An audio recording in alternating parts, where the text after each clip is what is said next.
There's a reason for that. And on the side too, I'm going to leave like 2 inch, 1 inch. Roll a 1 inch down this way, all the way down. Okay. Another thing I would like to do is to measure the length of my trouser, which will go as I go, which will be 36, but I'm adding 2 extra. That makes it 38. 38 that way. So that is for the length. I added this extra for some reason, and this is it. So I'm going to divide my hip into 4, which will be 11. From here to here, 11.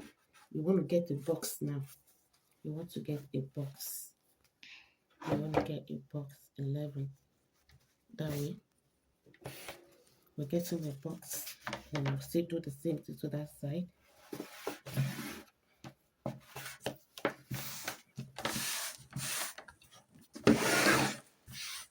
11, and I'll go ahead and do this as well. Measure 11 here. We want to get a box like the equal box, 11, 11, 11. If your hip is 40, you want to do the same thing. If it's still showing there, you remove it. So you go ahead and do this. We get our box now. So this should be our crotch line.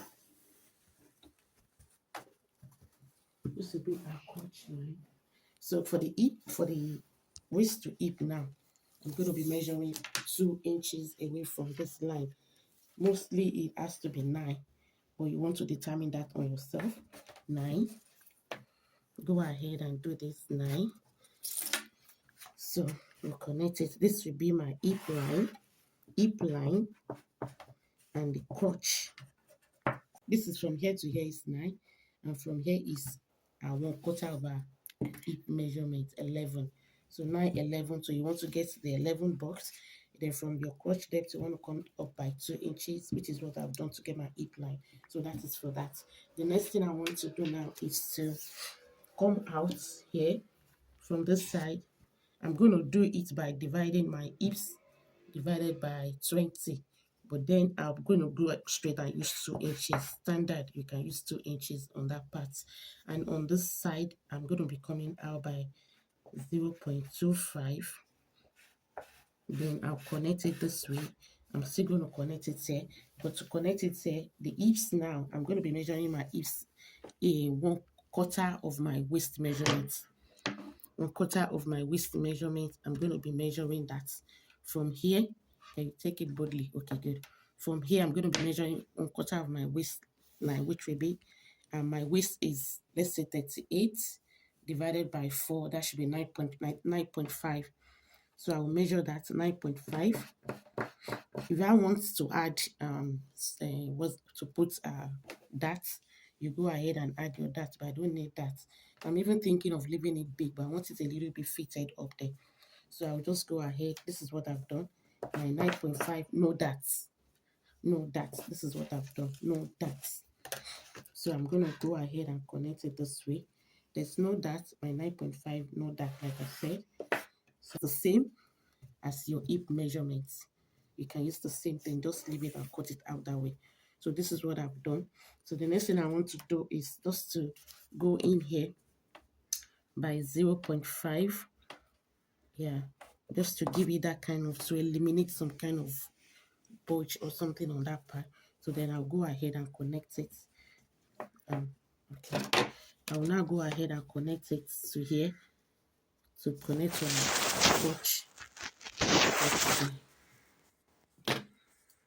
So I'll go ahead this way. So this is what I've done.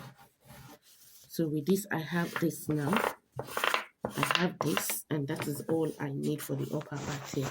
Although later on, I'm still going to be coming down by 1 inch to eliminate those bulging again on this part. But this is what we need to do here. So let's go ahead and determine a new line. We need to determine our new line now.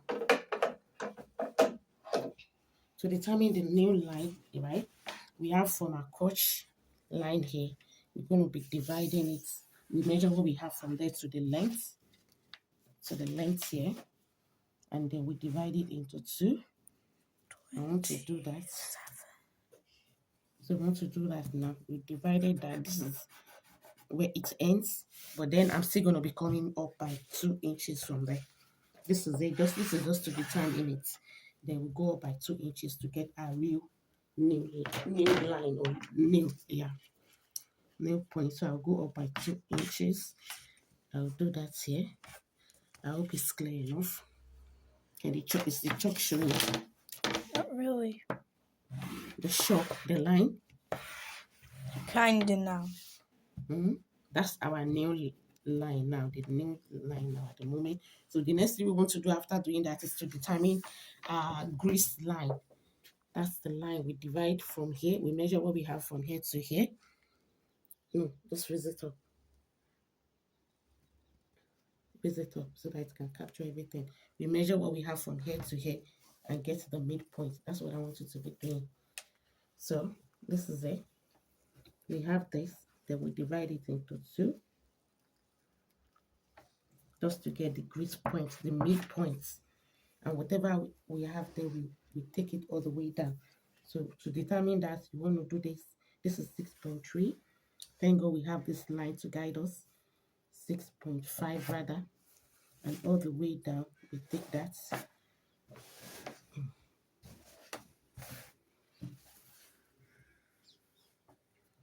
We're stepping on the fabric. All the way down. I'm still going to be holding that line so that you can see it. I'm going to hold the line so that you can see it. You don't need to just leave it on where it is. So this is it, guys. So I'm going ahead to roll the line. That's our grease line now. The midpoint of that. Is it clear? Okay, so the next thing we want to do now, we've got exacting 1/4 of the rounding nail, which is 5 here and 5 here, so that we can use that to shape it all the way here. We'll do the same thing for the down beat. I think the down beat, I wouldn't want it to be too big or too wide, so I'm going to go ahead and use 16, which will be 4/4. 4/4. So everything will give us 16. You know, it's going to be double, both front and back. So we've gotten that. So now we need to connect the lines, take it up so that it's going to look clear. So go ahead and connect your lines together like I have here. I don't know if it's really showing properly. So this one, you know, on this part, make sure it's not too curved. It's not too pointed rather. Don't make it pointed. So we have our shape here. Can you see that? Move it back. Then here too, I'm going to connect from here to the nail. Can you see that? From here to the nail. Are you seeing it? And then from here, I'm going to be using a shape somehow. But then let me just use a free hand. Yeah, because I don't have the cover like here. So something like this, we do not too curvy. Can you see that? And that is what we have for the front. For the moment, yeah.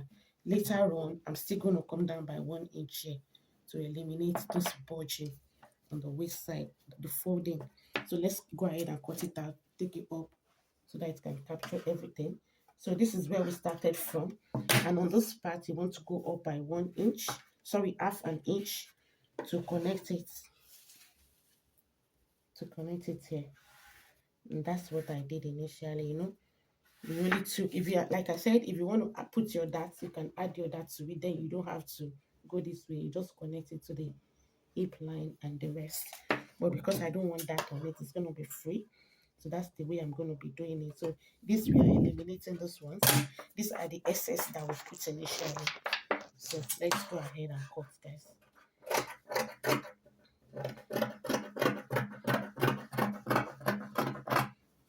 So that's for that. Go over to the crotch. Can you see that? Then we'll go ahead and cut this one here. So we watch out for the result of this trouser. It's been a long actually work on the trousers. Yeah. Normally I use pattern, but it's more like pattern too, but then we're using a freehand approach. So here now, you know, where we came. This is our waist. So this is the initial line that we draw. So we're gonna, that is green. You can see that up to the hip, to the crush line, and all the way.